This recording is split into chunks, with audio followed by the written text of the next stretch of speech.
Assalamualaikum warahmatullahi wabarakatuh. Salam sejahtera buat kita semua. Pada kesempatan kali ini kita akan belajar pemrosesan log web service yang lebih advance dari sebelumnya, yaitu dari data-data log yang kita dapat dari server dengan format seperti yang terlihat di dalam monitor ini. Kita ingin mengetahui setiap klien IP itu kapan memulai satu request yang kita sebut sebagai root request dan kapan pindah ke request yang lain. Nah, ini istilah root request itu adalah contohnya kalau saya punya request shuttle countdown dan lift of HTML, maka root requestnya adalah shuttle. Ini istilah. Nah, jadi nanti format yang ingin kita keluarkan dari informasi yang kita ingin dapatkan adalah tentang client IP, root request, kemudian mulai timestamp start request, kemudian timestamp switch ke request yang lain. Nah, ini adalah contoh kira-kira output yang salah satu contoh output yang ingin dikeluarkan. Jadi ada client IP, root request, start request, kemudian switch to other request. Ini, contohnya di sini adalah misalkan IP 128.148.15.20. Ya akses request shuttle itu sekitar menit ke 46, detik ke 6. Kemudian pada detik ke 16 dia pindah ke request yang lain, yaitu dia pindah ke request image. Kemudian pada detik ke 27 pindah ke request yang lain, yaitu ke shuttle lagi. Kemudian detik ke 31 pindah ke request yang lain, dan seterusnya. Ini contoh output yang ingin kita dapatkan. Kita kembali ke flow. Kita ada beberapa flow yang dari tutorial sebelumnya, yaitu log web. Ini ada beberapa yang sama. Maka kita nanti akan melakukan pengkopian flow log web, ya, kemudian kita modifikasi sesuai dengan yang kita spesifikkan tadi. Oke, kita close dulu canvas log web. Kemudian kita copy log web workflow. Dari log web kita klik kanan, copy workflow. Kita beri nama log web 2. Next. Nah, kemudian kita open canvas log web 2. Nah, ini kita modifikasi. Nah, dari HFS source, kemudian transformator 1, transformator 2 ini tidak ada perubahan, ya, padanya. Nah, berarti yang kita hapus ini adalah transformator 3 dan seterusnya kita hapus. Kita hapus saja semua, kita tandai, kemudian kita tekan del.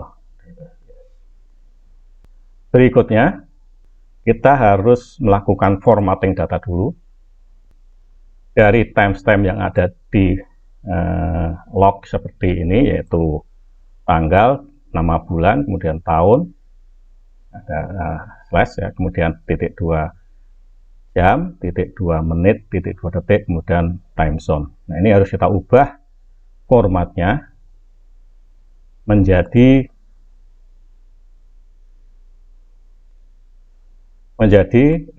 tahun, bulan, tanggal, kemudian tanda min, kemudian jam, titik 2 menit, titik 2 detik. Nah, ini harus kita ubah seperti ini supaya proses pengurutan datanya atau sorting datanya itu proper sesuai dengan yang kita harapkan.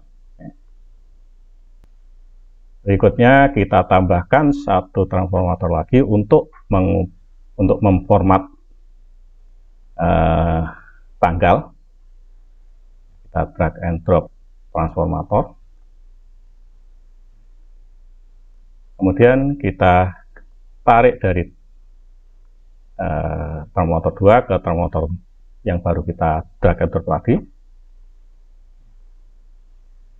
Berikutnya kita isi parameter atau properti dari termometer ini.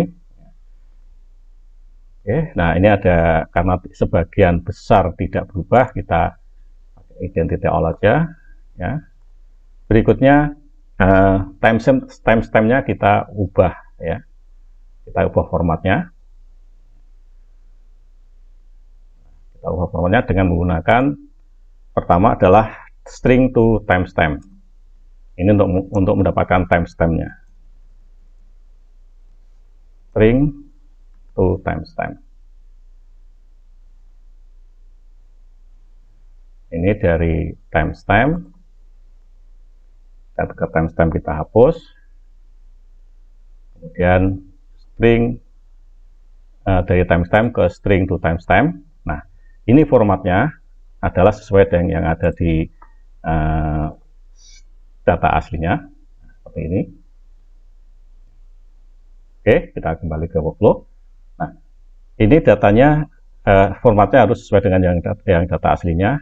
Untuk mengubah dari string to timestamp, kita double klik string to timestamp, kemudian formatnya kita ubah menjadi dd/mm besar 3 kali, kemudian y 4 kali, titik 2h besar 2 kali, kemudian titik 2 mm, kemudian titik 2 ss, kemudian spasi z. Nah, ini untuk mengambil data sesuai dengan yang ada di sumber data. Kita klik OK. Nah, kemudian kita reformat lagi dari timestamp ke string. Timestamp to string. Timestamp to string.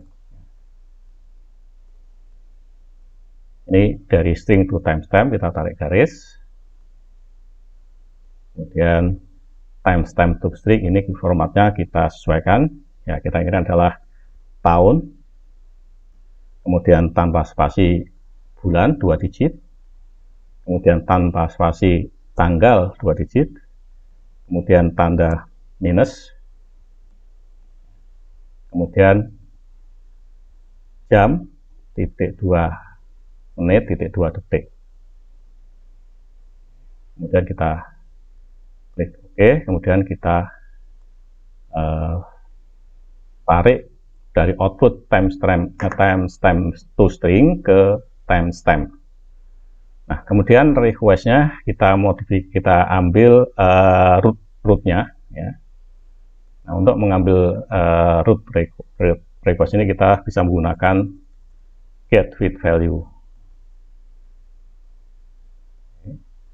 Get field value, kita tarik request ke request, kita hapus dulu. Get field dari request ke get field value, kemudian field value kita isi parameternya, yaitu kita ambil indeks ke 1 dengan separatornya adalah 5. Oke, kita klik OK. Kemudian kita taruhkan ke output record, yaitu ke field request dari output record. Nah, ini berarti proses format timestamp dan mengambil root request sudah selesai. Kita klik OK. Kemudian untuk memastikan bahwa requestnya tidak kosong atau tidak nol, kita filter dulu. Kita filter sebelum kita proses lebih lanjut. Kita filter dengan cara drag and drop filter, kemudian kita isi filternya. Filternya adalah request-nya, request is not null. Kita klik OK. Nah, kemudian kita lakukan grouping. Kita lakukan grouping. Grupnya berdasarkan client IP. Ini grupnya berdasarkan client IP. Kita grup berdasarkan client IP.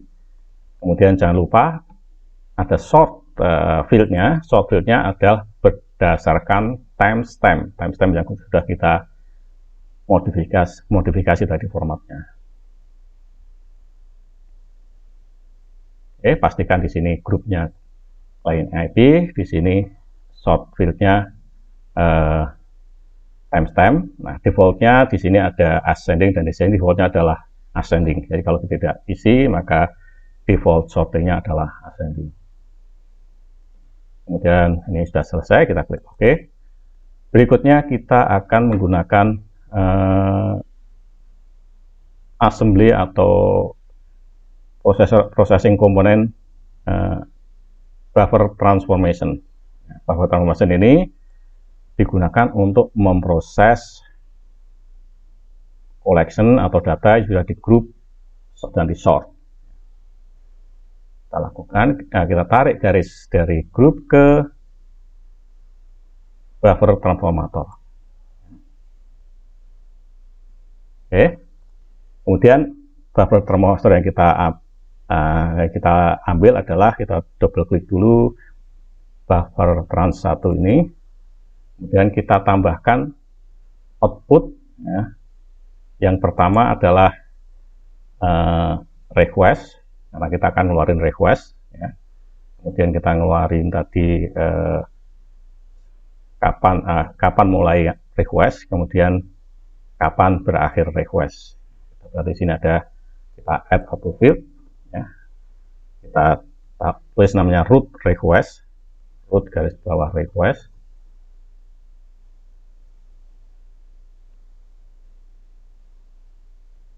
Root request. Kemudian start time, kemudian switch time.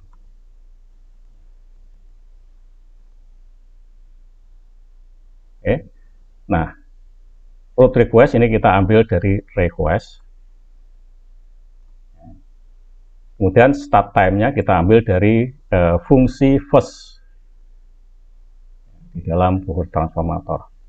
Fungsi first kita tarik dari timestamp, kemudian first-nya, output-nya ke start time.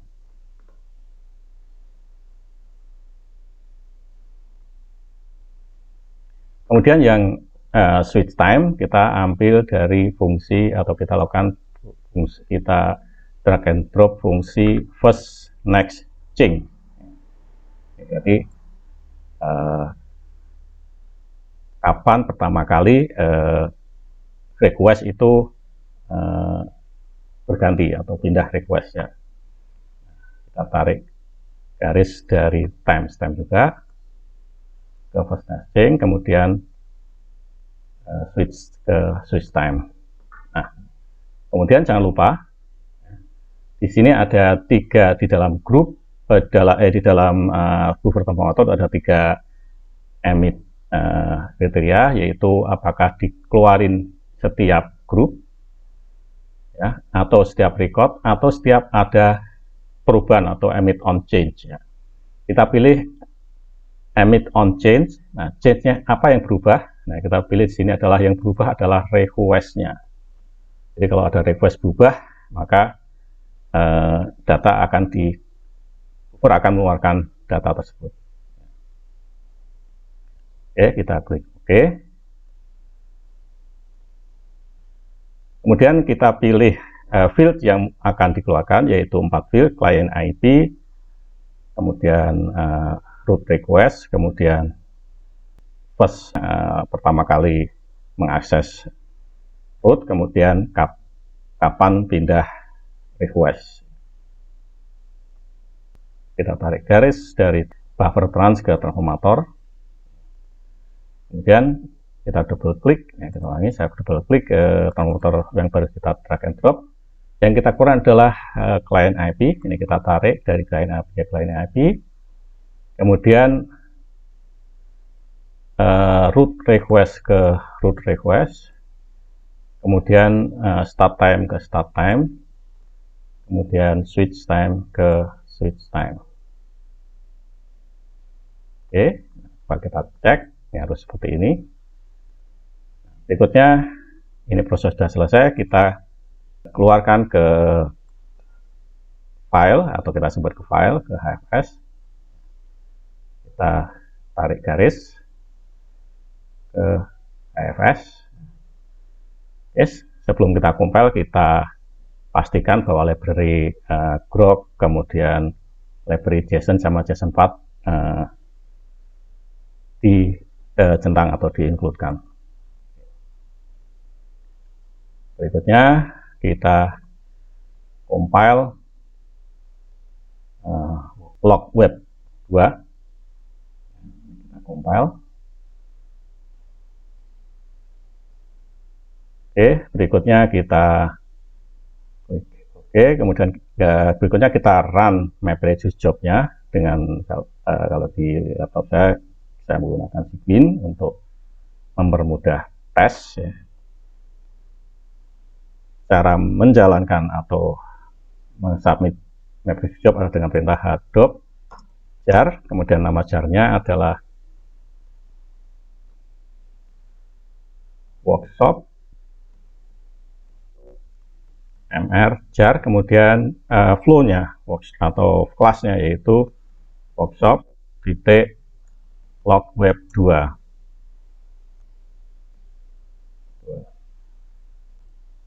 Inputnya ada di data, yaitu web access. Kemudian outputnya kita buat directory baru, nanti akan di-create directory baru, namanya kita pilih log web 2 out. Ya, log web